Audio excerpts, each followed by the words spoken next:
Digital Digest. I'm Will.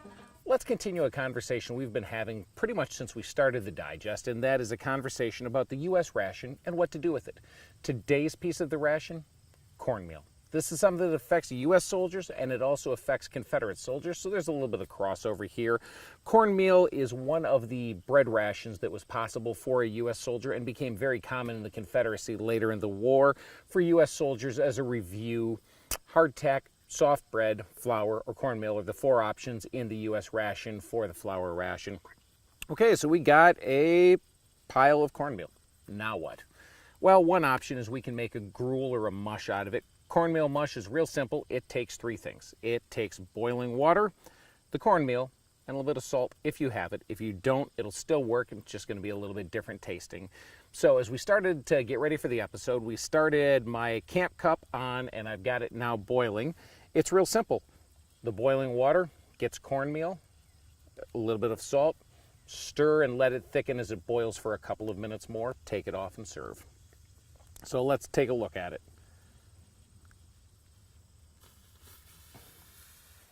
There's that. Let's do a little bit more there. I'm going to carefully get the rest back in. Remember, this is a ration and food is scarce, so let's be careful with what we have. We're going to stir what we have here. Stir it up real good. I'm going to pull it back off the fire to stir so I don't burn my hand so badly.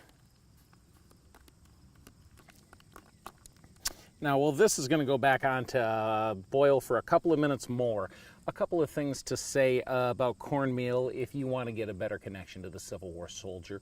Cornmeal that you find in most grocery stores today is ground really fine and often has the germ taken out of it, so it doesn't very well replicate what was used by Civil War soldiers either north or south during the war.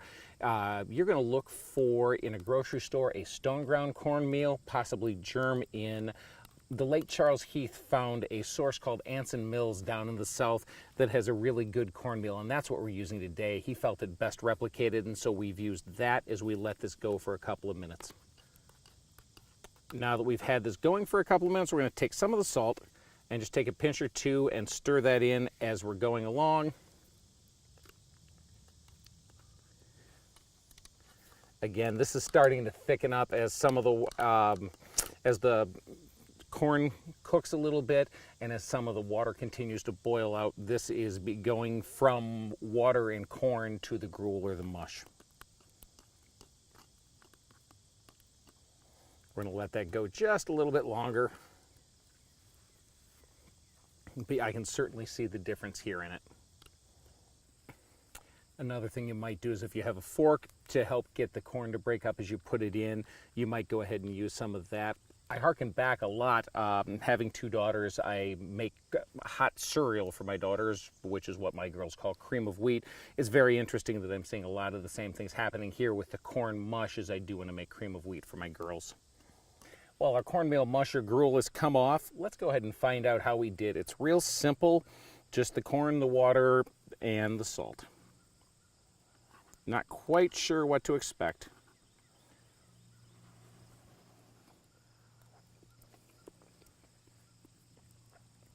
When I put the cornmeal into the boiling water, I certainly did get it to chunk up. Maybe the water was rolling a little too much and I could have taken it back to scalding rather than quite boiling until it was all in.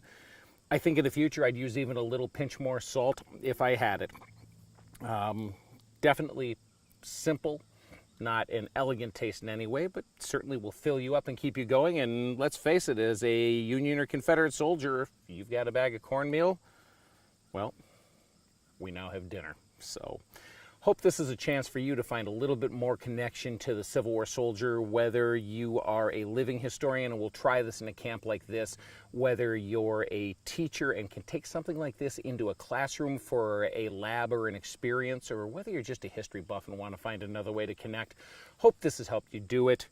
It's simple, it's easy, it'll fill you up. I'm going to go ahead and have a bite, and we'll see you next time. For the Civil War Digital Digest, I'm Will. If you've enjoyed the episode, hit the like button, make sure you're subscribed to the Digest, and have a look what we're doing over on Patreon. Those folks are really making episodes like this possible.